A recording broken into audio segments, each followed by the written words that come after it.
sugdan tang tagay. Good morning. Mag-demo day ko sa pag kaagi sa paggam sa tuba para dili siya mo kisum. Okay, start na ta. Ay, magkinahanglan nito og tuba nga pang timbol. Naman ko yung mga sobra-sobra sa kuan. Yung pangbalhin sa una, mo niya ito itimbol. Okay.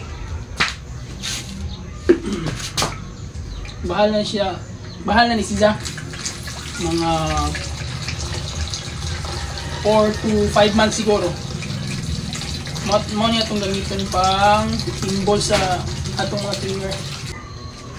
Hello, before ta magtimbol, kinahanglan di ay nakayugpakuan ninyo.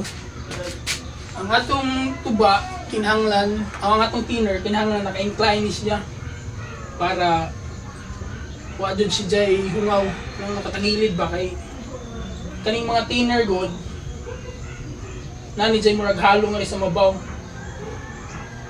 para anyo start na ta. Yung mo siyang tanawon, puno ni siya, puno. Pero imo ni siyang itakilid.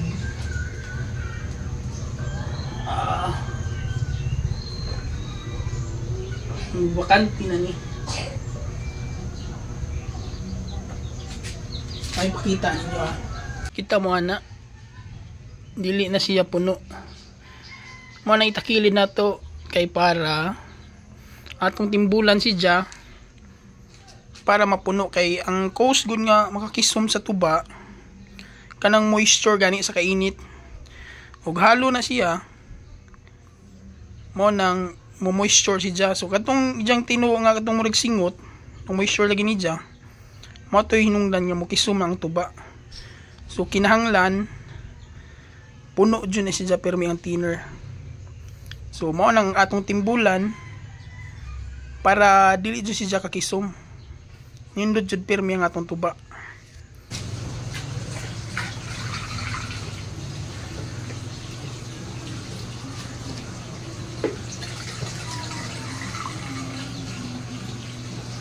Magtimbol na gani guys. Magtimbol kinahanglan og cellophane para make sure nga kuan dili jud kahungaw ang container. Okay.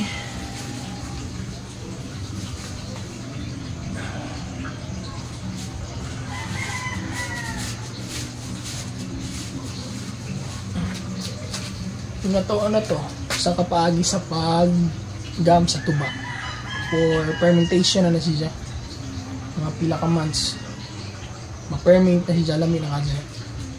Okay, thank you.